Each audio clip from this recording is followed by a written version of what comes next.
listening to a download from the outdoorstation.co.uk. Number 511. Hello and welcome back to the Outdoors Station, the longest running outdoors podcast in the world, dedicated to adventure, self-powered travel and a positive outdoors lifestyle. I'm your host, Bob Cartwright, and on this podcast we take time to look at many various aspects of outdoor life. Sometimes it's people and their adventures. I have been known to talk about gear, perhaps once or twice, in its many forms, and occasionally it's the bigger picture relating to the environment, sustainability, and how we all contribute to the management of the world around us. As I record this, the coronavirus is sadly the latest shocking headline, with the traditional media going into overdrive, sharing the story with every worst-case scenario it can think of. And yet last week, their focus was totally on Australia and the extensive damage and chaos the bushfires were creating. Loss of homes, loss of livelihood, and the tragic loss of life. Both residents trapped in remote areas and the volunteer fire responders and other emergency personnel making the ultimate sacrifice.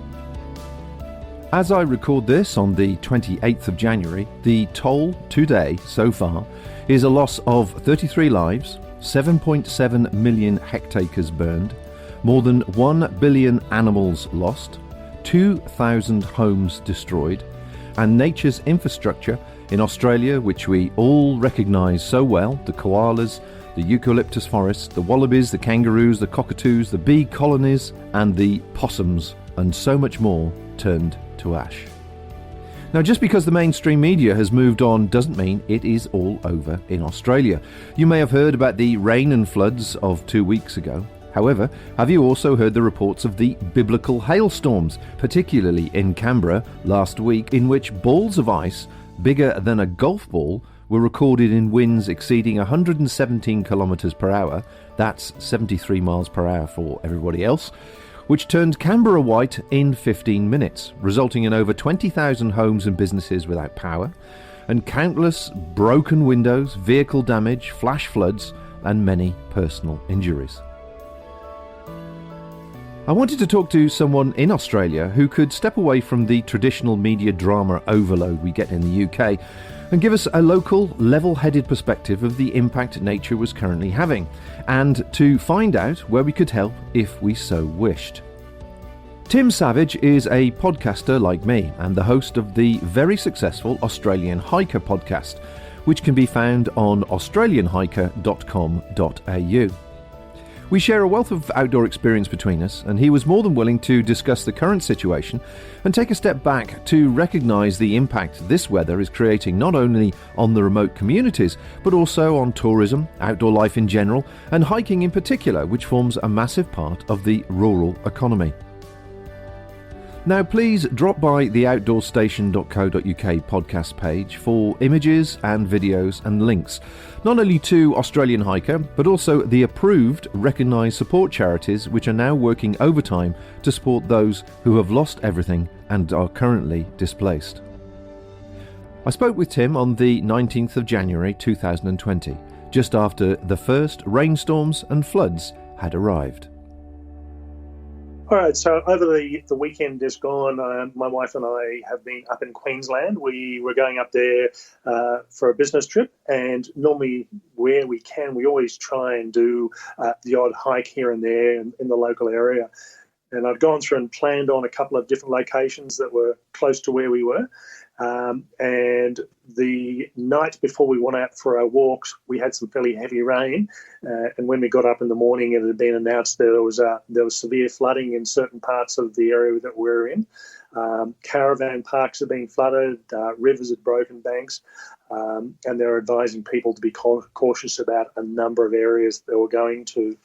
So we actually drove out to our chosen walk site, had to change direction a couple of times to get around flooded roads, got to within about a kilometre of the walk start, and while we probably could have gone over a fjord quite comfortably. If the rain had gotten any higher or the runoff had gotten any worse, we would have been stuck in that area. So we ended up cancelling the walk. So we're a bit of a country of extremes at the moment. Down the southern parts of the continent, we've got severe fires, and up in the north, we've got flooding. Now, you live in Canberra, which is just south of Sydney, am I correct? That's right. It's roughly about a 200-plus kilometre drive from Sydney, so it's about a 2.5-hour drive from the outskirts of Sydney to the outskirts of Canberra. So presumably you flew back from Queensland down to New South Wales? Yeah, we did. And did you see anything while you were in the air? Any evidence of the damage and the smoke from the plane?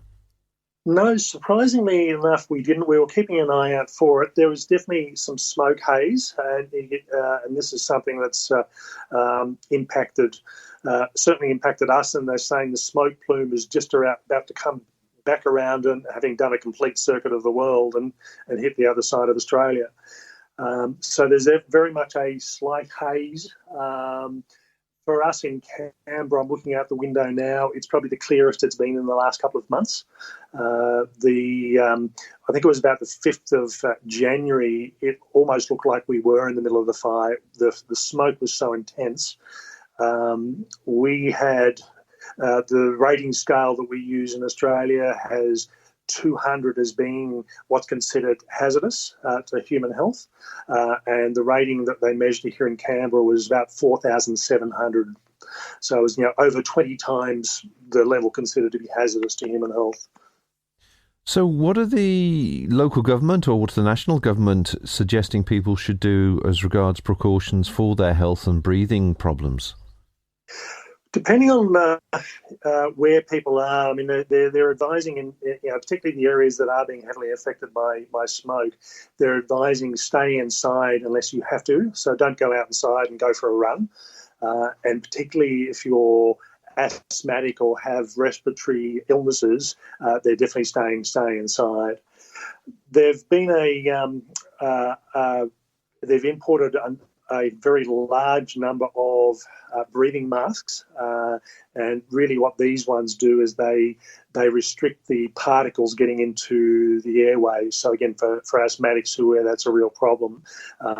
But the problem is those masks also restrict breathing, which can impact on asthma as well. So they're really saying stay inside unless you really have to go out. Melbourne seems to be getting the brunt of the smoke at the moment. Canberra, who's had it for quite a while, it's improved quite a lot. So in the research that I've been doing prior to this conversation, as I understand it, as we talk today towards the end of January, you're talking the worst areas being affected by the fires currently is still New South Wales, Victoria, and is southern Western Australia getting damage as well? Western Australia is getting damaged as well. I think they've probably been forgotten as part of this because the fires. Western Australia is not as populated over a widespread area. It's focused really around a couple of areas. So there's fires up further north of Perth, but there is also fires down south, and there's been some areas which are considered some of the most prolific and biodiverse in the world, let alone in Australia, have copped severe damage, and they're just not sure how the recovery phase is going to happen. It's sort of it's going to be a bit of a wait and see to see what the results are a few months after all the fires have gone out. There's been a few reports we're picking up on, obviously British TV here, regarding the sort of compensation issues. And that fact that some people don't have comprehensive house insurance or land insurance or whatever. So is the government going to be supporting people or rehousing people? That's going to be an interesting thing. They're estimating that the damage bill, at least earlier in the week, it's probably changed since now, but they're saying that earlier in the week it was probably around about the 1.5 to 2.5 billion is where they expect it to be. And certainly the Commonwealth government or federal government has put aside $2 billion at the moment, but that's likely to increase. The state governments will also be contributing to that. There's a lot of charity fundraising being done, which is certainly helping. And I think, and certainly there are people who do have insurance, but there's an awful lot that don't. And I think that's going to be the telling thing, where you've lost a house that maybe cost $300,000 or $400,000 to build, and all of a sudden you've got to try and build again. And I don't think that the governments are going to be paying for people to build a brand new house if they hadn't had insurance. It's going to be interesting to see how that goes. I know with historic fires that we've had in the past, what ends up happening is the insurance companies look at the fire impacts and say, well, you're in a fire area. If you want to insure from now on, your price is going to go up sky high. And the local councils get ruthless on the building codes, which makes rebuilding very expensive. A lot of the houses that have burnt down, we had my sister was in an area that was affected, and thankfully she only lost a large shed. The house was saved, but her next door neighbour lost their house, and two houses down the road, they also lost their house. It was totally destroyed. But they were older construction. They were timber-style houses, very dense bushland, and if they rebuild again, it will be on a very different set of regulations and rules that they do that. So very much a hot potato then for the government, I guess, and the sort of voting public. It is. It's the Commonwealth Government has said they will run a royal commission into the fires, and that's where they get typically eminent judges to research and find out where things could be improved and what could be done. They've done that after the last two really big fires in the bushfire that was called Ash Wednesday in 1983, and then Black Saturday in 2009. They both had royal commissions. Lots of findings came out of that and recommendations. And as is usual with these sort of things, a lot of the recommendations weren't put in place. And that's likely to be the case this time. We'll end up with a series of recommendations, and it's whether the government of the day is likely to turn around and say, well, yeah, it's not really our responsibility, so we'll leave it up to the states. It'll be a bit of a political football, I think. Tell me about your sister then, and the circumstances of her area, what she experienced. Well, she's down the New South Wales south coast in an area which is not far from Canberra, which is called Bateman's Bay, and that's probably the holiday area for the city of Canberra. The Canberra population empties out and heads down to that part of the coast, and there's a series of towns both north and south of that where the Canberra population tends to holiday. Now, she was living in a town that was just outside of a town that was probably about probably a 15-minute drive from the centre of town, in a very heavily bushed area. Her block of land was very heavily grassed, and there was really no trees up around the house itself. And I think that's probably the thing that stopped the house burning down. One of the things we had with these fires, we get a thing called crown fires where the fire races through the tops of the trees. And I was talking to someone just recently, and they were saying that these crown fires would move 100 metres in a matter of seconds. So there's the fire brigades are basically saying they cannot stop them. It's a matter of trying to control them and manage as best they can. So for her, she actually left the house. She actually went into town. Her partner stayed there with the aim of defending the house. And as I said, they lost a shed, but they managed to save the house itself. And that was after the local fire brigade had come through and cut a fire break in with a bulldozer. Even with that, the fire still managed to get through and damage the houses around it. Was it during the day or the evening that a partner protected the house? And also, what's the draw on the local water supply? It must be massive at the moment. Well, in her case, they are self-supplying on water. So they have a 20,000 litre water tank. They had a small dam, which is empty at the moment because one of the real issues we've got is we're in the middle of a drought. So, and this is why these fires have gotten away as much as they have. We've got severe drought conditions. We've got a La Nina weather pattern, which usually means we don't have bad fires. And this is what's been different about these fires. It's normally the El Nino fire weather conditions that create the fire conditions. And this time we've just had dry conditions for so long. There's heavy fuel loads. We've got a situation where the local fire brigades do burn off, but they can only burn off in certain conditions. So, if it's too hot, if it's too windy, if the fuel loads are too big, they can't burn off. So they're finding that the fuel loads were building up, but there was just nothing they could actually do about it. And what about the actual drain on water supply for all the affected areas? Are most people on their own water source or storage source? Certainly if you're in the towns and the areas that are being affected, it's probably not too bad. If you're in a rural area, where a lot of the houses have been lost, most people would have had water tanks or been on bore supply, so pulling out of water out of the ground, or potentially dams on the properties. But as I said, the dams on the properties are pretty empty at the moment. We have a local town that's about 80 kilometres between here and Bateman's Bay, and basically Canberra will be trucking water into them because their water supply is pretty much non-existent. And it's gotten to a stage where unless we get some serious rain soon, they're going to. I don't know quite where the end point of this is. If we don't get any rain for a number of months, there's only so much water we can physically truck in. And that's just because they just, there's just not enough water, there's not enough dam supply to feed a lot of these areas.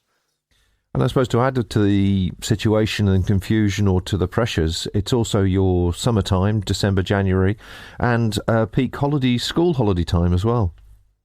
This has been probably one of the biggest impacts. So, yes, we've had deaths, and I think they're saying it's around about 25 deaths at the moment, and a lot of those have been firefighters. There's around about 2,000 homes and properties destroyed, which is it is a lot. There's no argument there. But some of our big fires in the past, we've lost that many houses in a matter of 2 days, and in this case, it's been over a period of weeks that it's occurring. So apart from those two big impacts, as you say, we've got the issue that this is our holiday season. Normally, most of our major fires tend to occur in sort of mid to late January into February, so we haven't reached peak fire season yet.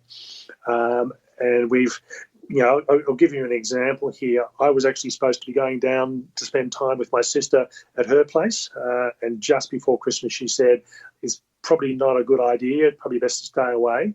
And sure enough, and that was when she lost her shed and the neighbours lost their houses about a week after Christmas. But I think everybody else who was planning on going down to spend money and spend holiday time at these coastal areas just didn't go.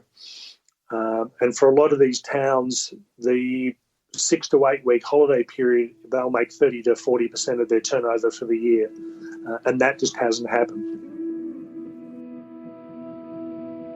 All night long, the wind was coming it was a catastrophic fire, mate. Come down over the ridge. As you can see, it goes as high as hell. It went right up into the top of the trees. I sprayed this with fire retardant and hosed, drained my dams, saved my home. And when I was standing here hosing, look, my hair's all singed, and it was right here above. Look, it's that high, bearing down on me. It was like an inferno. It was like the apocalypse, mate. It was like hell on earth. I really feel sorry for so many people. There's so many nice people that it's carnage, mate. Every second house on this road's gone. The whole of Fricka Road's gone. Village gone. And surrounding houses, I guarantee most of Nimboida are going to be displaced because they're going to have nowhere to live. Every person in this whole area that's lost out, so much stuff. My heart bleeds for it. There's nothing that the fireys could have done. They do the best job considering they're so undermanned, they're not paid, and and so understaffed, mate. It should be made law in school, I reckon, that you do a firefighting course here in Australia, so if it takes time, everybody can pitch in instead of just relying on a certain few. Walked outside my house about 3 o'clock. I could smell a bit of smoke, so I walked back in and grabbed Jack and my wife and said, I can smell smoke. We went out, my brother lives across the road, and I could see a big plume. Just in seconds it showed up. So we zoomed down the back of his place, and the fire was there, but it was coming towards us, so we drove back up about 2 k's, and by the time we got up there, it was into our place. We went down to save. I live next door to my parents. We saved Mum and Dad's house and the people across the road's house, but we couldn't save ours. I couldn't believe how quickly it went, and everyone was scurrying, taking off up the road, and then they knew they couldn't get through, so they turned around, and that's when because I was sitting up by the fence outside the school, and then I thought, well, what am I going to do? And then when I saw the cars going past, I just followed them back, and then we got back to our house, and we were more safer there. But as you go along the road, it's just been an inferno everywhere, and I haven't lost my home, but there's so many people that have lost their homes.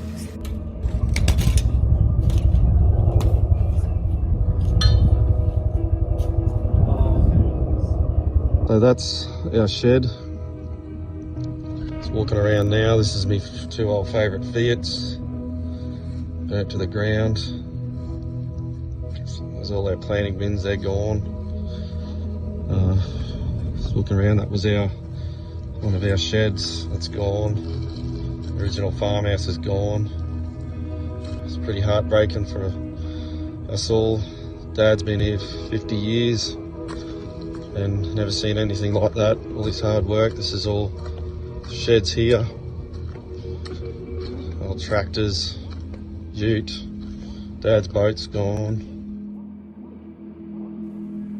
It's getting very confusing around the world watching the news from a distance, because there's been so much, which is apparent now, misinformation being put about on social media and actually being regurgitated and repeated in various governments. Our government equally as bad as everybody else's. A lot of the confusions come from one particular picture which somebody did, which was a combination of all the fires that Australia had, and people had been using it to say that's the current situation. Yeah, and and that's the real problem. And, we do have a lot of fires over any given 12-month period. We have the biggest fire in Australia's history was actually in 1974-75, and it was 117 million hectares in the middle of Australia, and they only knew about it because of satellite images. They didn't know when it was happening, just because it was in a remote area that people didn't know about. And we get a lot of Central Australian fires, and there's not much population out there, not much infrastructure, so it's not having an impact. Where we've got the problem at the moment is we've got a lot of small fires that are joining to large fire fronts, and we've got very big areas of fire pretty much along the southern, from virtually Victoria, bottom of Victoria, all the way up and past Sydney, and that's not something we normally get. We normally get individual fires that are really severe, that'll hit for a couple of days and cause massive damage and massive loss of life, but they're very short. They're short and sharp. This has been burning since really October, and if you go back to 12 months and put it on a map, it is very deceptive. As you say, I think a lot of people make the assumption that the whole of the country is on fire. We probably have more fires than we've ever had going at the same time at the moment, but it's not as bad a picture as some of the images, as you say, are creating. As I say, in the UK government, Richard Drax, a Conservative MP, said 75% of Australian fires are caused by arson. And this information also was mentioned by Sky News Australia by Chris Smith, saying there was 183 alleged incidents of arson, which an expert told me would have been stopped 3/4 of the fires if they weren't trying to burn the joint down. and that's been reputed down to 1% at the absolute most. I mean, it's misinformation being spread around social media and popping up in the House of Commons. those cases of arson include things like people burning cars, people setting fire to their paddocks. It does actually include accidental fires, and we do get a lot of accidental things occurring, but as you say, that's not classed as arson. It's human created, but not deliberate. Coming back and looking at the fire history over the last 30 or 40 years, we had Ash Wednesday. They were saying that the biggest cause of that was likely to be lightning strikes and heavy winds causing power lines to clash together, creating sparks, which then set off fires. So we can probably put some more of it down than 1% to human created, but certainly, as you say, the arson is a very small part of it.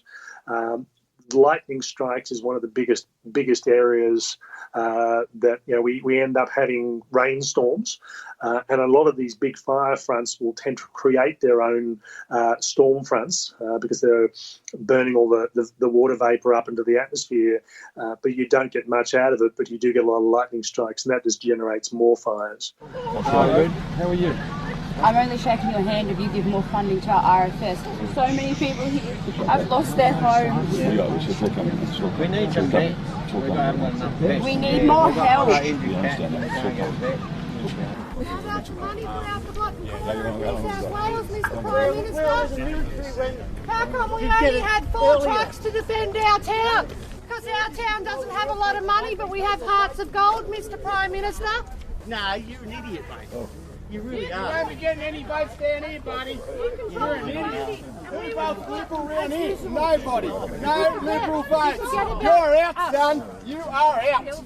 Good night, Fiona. Bye. Go. What about the people who are dead now, Mr Prime Minister? What about the people who have nowhere to live? You're not welcome, you... Every single time this area has a flood or a fire, we get nothing. If we were Sydney, if we were North Coast, we would be flooded with donations, with emergency relief. Certainly, the Prime Minister, Scott Morrison, has been on the receiving end of a fair amount of abuse, and there's obviously a lot of politics involved in the environmental approach. And as I understand it, reading some of the backstory to this, the current government's lack of agreement that climate change is causing any particular issues for Australia or whatever. But also, I was quite amazed to read that they failed to show up at the United Nations Climate Summit in September, and its withdrawal from the International Fund to Tackle Climate Change was one thing, but also that the Climate Change Performance Index ranked Australia as last out of 57 countries responsible for more than 90% of greenhouse gas emissions on climate policy. I can't understand how the current government in Australia don't accept that there is climate change in the first place. Well, it's been interesting with these fires. We've had Scott Morrison, our Prime Minister, come out, and a number of other politicians saying that the science is there, this is climate change. The argument comes down to, I suppose, a number of things, is how you measure greenhouse gas. I think our government's looking at the impact from Kyoto onwards, where we had a lot of good work done early, and if we're looking at the last 20 years, we're looking really good, but a lot of the world's countries are saying, well, we're ignoring anything we did for Kyoto, we're looking at from there onwards. So I think the other issue we've got as well, we had an election last year, and a part of the election, one of the election issues was over coal mining. And coal mining in Australia is a big dollar generator. It creates a lot of jobs. It creates a lot of export wealth. And I think the argument was we're responsible for 2% of the world's greenhouse gas. If people burn our coal overseas, we're not going to measure that. That's measured out in India, or it's measured in England, or it's measured in whatever country the coal goes to. So it's a bit of an argument about who's responsible for the greenhouse gas that's created. We just dig up the coal. Digging up coal doesn't generate greenhouse gas, but burning it does. So it's an argument over semantics, I think. The other thing that also popped up, unfortunately, we've discussed this on email, is the number of scams regarding the people who are raising money for the different bodies, but also individuals who have been affected by this. And it's a great shame that people see this as taking advantage of people's goodwill. Yeah, Australia takes a fairly dim, or Australians take a fairly dim view on this sort of thing. It's, we get this, we like anybody else have computer scams and people trying to scam money out of us and various things. But when it's associated with disasters, whether it be fire recovery or cyclones or anything like that, people really don't have a good view of that. We had a local couple down in Batemans Bay, our closest New South Wales town, were actually looting an electrical store, and they got caught. And that was probably the best thing, because I think if people had found out, it probably wouldn't have been a good outcome for them. We were getting people. We had a couple of firefighters die early on in the process, and we were getting people going around knocking door to door saying, "I'm fundraising for these individuals. I'm a family member," and that they were shut down pretty quickly. So we really, where we need help, I suppose now, at least in the short term, is in dollars.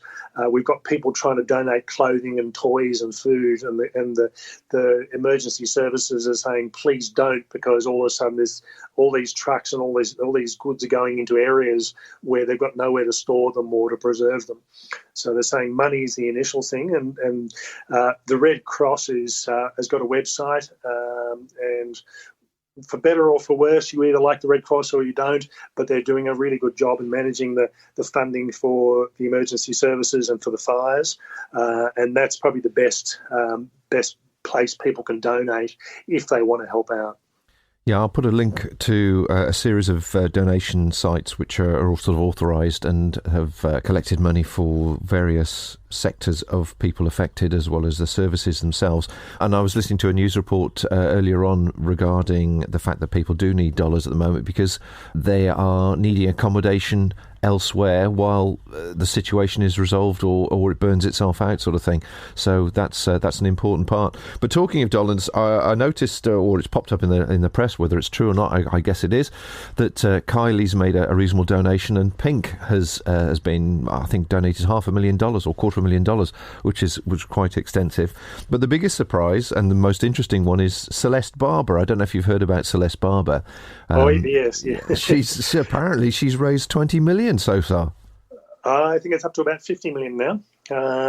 So she's a comedian, and she originally intended on aiming to raise $30,000, and as I said, I think it's just gone past. I think it is close on $50 million now. It's just so many people from her fan base have contributed, and it's created a bit of a problem for the Australian government, because the money is going towards the Royal Fire Services, and they have a mandate about how they can spend it, and the only way they can spend it is on fire equipment and training. So the government is looking at changing the mandates for the fire service to allow them to hand the money over or transfer the money to other areas, because as much as we need money for training and equipment, that's a huge amount of money that's been donated, and I think a lot of people would like to see it going to people in need. Definitely. Well, obviously, you're host of the Australian Hiker podcast, and I'm sure people will be linking and listening to that if they haven't already, and certainly the links can all be found on the page. But let's just talk about hiking for a moment and the effect on the sort of tourism industry and the outdoors industry generally in Australia. Is it going to be a massive impact from these fires? It will be. I think they're talking about, purely from a gross domestic product point of view, I think they said it's going to impact anything up to about 2% of the economy. We've got all these people that would normally be generating income because of people going out and visiting, and we were certainly two of those that were planning on going down the coast, spending money, doing hikes, that didn't end up doing it. And there's a lot of other people that are in the same sort of situation. So I think people have got the message that if they're going to take holidays, they want people to take holidays at home in Australia and to take holidays in the areas that are affected. So we had, as I mentioned before, Braidwood, which is just outside of Canberra. They were a stopover point, so typically people would stop in at the bakeries and the cafes and get something to drink and eat on the trip down the coast. And because the coast road was closed, they were suffering as well, even though they weren't directly impacted by the fires. So over the last weekend, I think it was, apparently half of Canberra went out there and shopped. They went out and bought coffee, and they went into all the stores, and they were saying that the town was as busy as they've ever seen it. So I think people are trying to help out the local towns where they can, and I think going to those areas. One of the big issues we do have at the moment is, and particularly because of the misinformation overseas, when you think the whole country's on fire, people stop coming to Australia overall. And there are a lot of areas in Australia that aren't being impacted, but as a result of the fires, people are not going there as well. So it is affecting our economy quite badly, and it's going to take a little while for that to recover. And here we have a baby mountain brushtail possum. So he's had to be evacuated as well with us. He'll be released into the wild. These guys are in care for a very long time. We'll have him for close to a year. Baby kangaroos and wombats are in care for about 2 years, so it's a long time commitment. It's going to take decades and decades for the bush to regenerate properly. The impacts of fire, beyond just what we see with the green tree leaves and all that sort of stuff. There's impacts to the soil, there's impacts to the insects and all that sort of stuff. You just, year after year, see less and less frogs. You see less and less, of those little species that can't handle big changes. So yeah, it's really scary. And what about the actual environmental situation anyway as regards the trails and the hikes? Will they be a burned path of ash for a long period of time, or will nature recover fairly quickly from your experience? I think it's going to vary. I tend to do fairly regular trail reviews, and there's, as an example, the Kangaroo Island Wilderness Trail, which was a commercially constructed trail by the South Australian government. It was a really good trail, very good infrastructure. The National Park headquarters have been destroyed. I don't know what the outcome of that trail is, but looking at where the fires have burned, that whole trail has basically been burnt. The New South Wales South Coast, there's a lot of small walking trails along there that have been damaged. The Australian Alps walking track, there's been a number of high country alpine huts that have been burnt down that have lasted 100-odd years through previous fires and previous environmental destruction, but have been destroyed in a fire they just never expected to come through. So there's a lot of damage to a lot of our trails that is going to take a while to recover. If we get good winter and spring rains later this year, what we will be likely to see is a massive regrowth and a massive wildflower bloom along those areas. So we have the potential, if the rain does come at the right times and the right volumes, to make for some very spectacular sort of hiking conditions. The local park authorities, so most of our walking trails are run by the state governments through their national park services, and they will have to spend a lot of time cutting down or cutting dead trees and fallen trees off trails and replacing infrastructure, and it's going to take a while for that to happen. One of the hikes I was planning on doing over Christmas, I've been trying to do this for 2 years. I've put aside the time this year. It's a 10-hour walk. It's a difficult walk. And it's only about 9 or 10 kilometres, but it's just physically demanding. And the whole track's been pretty much burnt. So I'll put that off until probably mid-spring next year, until there's been some regrowth. But the trees will probably take 3, 4, 5, 10 years to recover to what they were. So it's going to be a very different sort of landscape in a lot of these areas. You mentioned earlier on the end point. What do you think the end point will be the way things currently stand? Well, as I said, we still have the rest of January, so we've got roughly another 10 days in January left. We've still got February to run as far as fire season's concerned, and usually it starts getting cooler weather. We start picking up more rains as we start getting into sort of March, April. Western Australia, quite often a lot of their most severe fires happen in sort of March, April. So they've still got a few months to go because they're very much the southern part of Western Australia is very much a Mediterranean climate. They have most of their rain in winter and have reasonably dry sort of summers and autumns. So they've still got a way to go. I think for us, the best we could hope for would be some very serious rains over the next couple of weeks, and maybe 2 or 3 weeks it might be okay. But I think it's going to go much longer than that. I think it's likely this current set of fires is probably likely to go for the next 3 or 4 weeks, albeit at a reduced capacity, just so long as we don't get any strong winds and high temperatures they'll just make the conditions worse. I remember one of the issues we've had is the rain is wonderful, but what it does do is sometimes you'll get additional lightning strikes come out of the rain, which generate new fires. If it's light rain, it makes the tracks very slippery, and it makes it hard to get the firefighting vehicles in. And if we're getting medium sort of length rains, it's washing off a lot of the topsoil and washing off a lot of the ash into our water systems, which is just creating more problems. So it's going to be a number of months before we're back to anything what we class as being normal.